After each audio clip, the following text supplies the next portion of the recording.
Eu acho assim, as meninas, elas têm um rito de passagem, né? E ela toma anticoncepcional a vida inteira porque o médico quando ela era criança falou pra ela que ela tinha um ovário Aos 12 policístico. anos começou com a medicação. Exatamente. Né? Então a gente primeiro tem que diferenciar a síndrome dos ovários policísticos do ovário policístico. Anticoncepcional não trata nada. Anticoncepcional vai diminuir os seus sintomas. O que o Mounjaro tá fazendo? Os pacientes estão deixando de ser obesas. Estão tratando o ovário policístico e estão engravidando. Não é o Mounjaro que está aumentando a fertilidade das mulheres. Um dos assuntos da ginecologia que mais me intriga é por que as mulheres tendem a procurar mais o médico do que os homens. O que diferencia?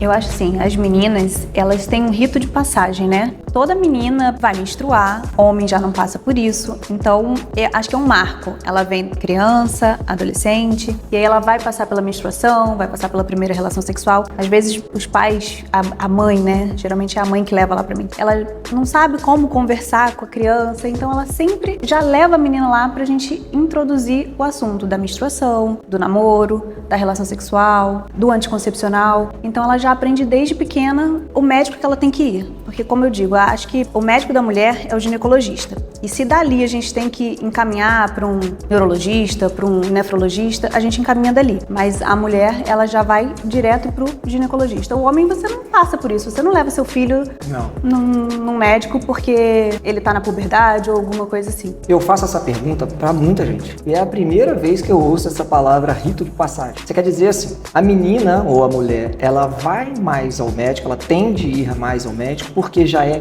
comum, existe um ritual onde a mãe, quando a filha tá para menstruar ou já menstruou, a primeira menstruação, né, enfim, ela pega no braço da criança, leva para dentro do consultório e ali ela estabelece um vínculo com a médica. Sim. E aí, por isso, ela tende, depois daquilo ali, não mais abandonar e fica ali indo no consultório com uma certa frequência. Mas existe uma idade ideal, um protocolo na ginecologia para levar as meninas?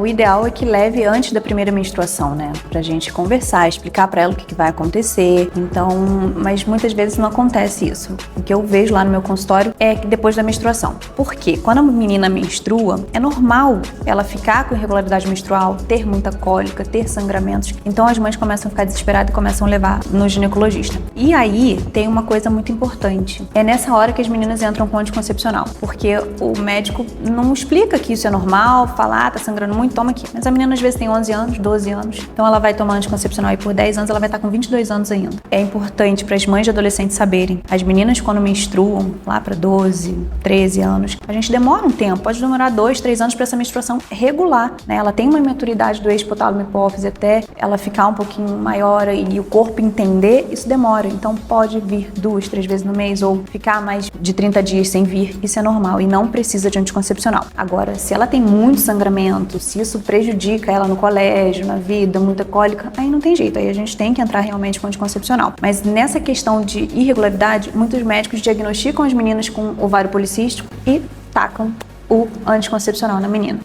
Sem nenhum exame, só porque ela tá sangrando irregular, que é uma coisa normal quando ela menstrua. Tem imaturidade e ela tem irregularidade menstrual. Já chega, a menina já chega lá, tá menstruando, já leva para casa uma caixa de anticoncepcional, que é um... Sim, porque ela tem ovário policístico. E ele não fez exame nenhum, ele não sabe nada, só porque ela tem irregularidade menstrual. Não sabe. E às vezes ela vai pra mim lá depois da primeira relação sexual, vai fazer o preventivo, sei lá, com 25 anos, e ela toma anticoncepcional a vida inteira, porque o médico quando ela era criança, falou pra ela que ela tinha ovário policístico. Aos 12 anos começou com a medicação. Exatamente.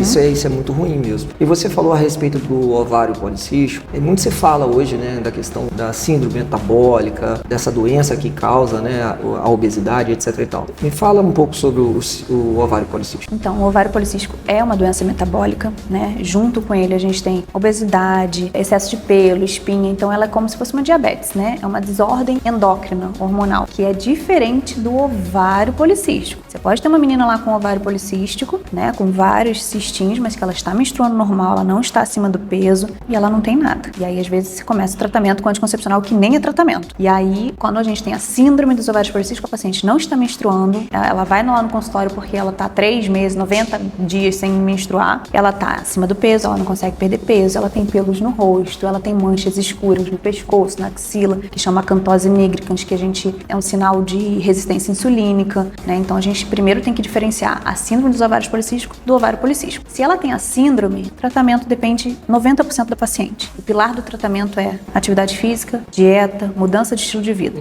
Anticoncepcional não trata nada. Anticoncepcional vai diminuir os seus sintomas, né? Eu vou te dar um hormônio lá antiandrogênico para eu diminuir a sua espinha, para eu diminuir seus pelos, mas eu não vou tratar nada. Se ela não fizer a parte dela, que é a perda de peso, a atividade física regular, evitar a farinha. Não tá tratando. Não tá tratando. Então você delimitou bem, a menina tem o ovário e ela tem policistos dentro desse ovário. Mas isso não quer dizer que ela tem a doença do ovário policístico. Exatamente. E é muito comum o médico, às vezes, na ultrassom, identificar isso. E a bota lá. menina sem sintoma nenhum E ela leva esse estigma pro resto da vida dela. Eu ela tenho tem ovário policístico. policístico. E ainda pega e ainda trata errado com o anticoncepcional. Isso acontece. Toda hora. Então isso é fundamental deixar claro. Então, isso. Porque o anticoncepcional é tido como um tratamento já automático para o ovário policístico, né?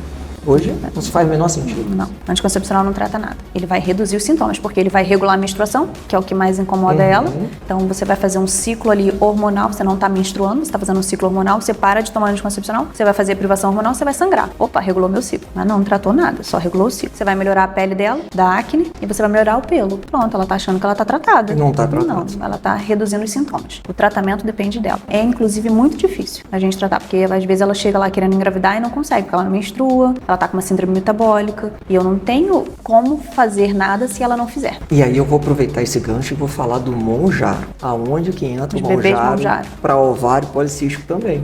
Sim, o Monjaro faz a paciente perder peso. Ok. Se você perde 30% do peso, você já começa a menstruar, seu ovário começa a funcionar normal. O que o Monjaro está fazendo? Os pacientes estão deixando de ser obesas, estão tratando o ovário policístico, estão engravidando. Não é o Monjaro que está aumentando a fertilidade das mulheres. É a questão do resultado. O Monjaro está emagrecendo, elas estão deixando de ser obesas, elas estão deixando de ter resistência insulínica, elas estão menstruando, ovulando e engravidando. E o Monjaro também diminui a absorção do anticoncepcional. Então, quem toma anticoncepcional oral pode engravidar. É uma coisa clara. Se você usa Monjaro e anticoncepcional oral, você precisa de outro método, ou um DIU ou um preservativo, porque você pode engravidar com anticoncepcional oral e Monjaro. Esse termo, resistência à insulina, só para deixar bem claro, né? Você tem açúcar na corrente sanguínea e essa açúcar ela precisa entrar dentro da célula, senão ela fica alta ali no seu sangue e a gente não quer isso. Quem faz esse processo é a insulina. Mas se você tem uma resistência à insulina, como é que essa açúcar vai entrar lá? Então o Monjaro, um dos efeitos dela é ir lá dentro do seu pâncreas e falar assim, olha, produz mais insulina. Então quando você ativa essa quantidade de insulina, você rompe um pouco mais essa capacidade, né, de ser resistente à insulina e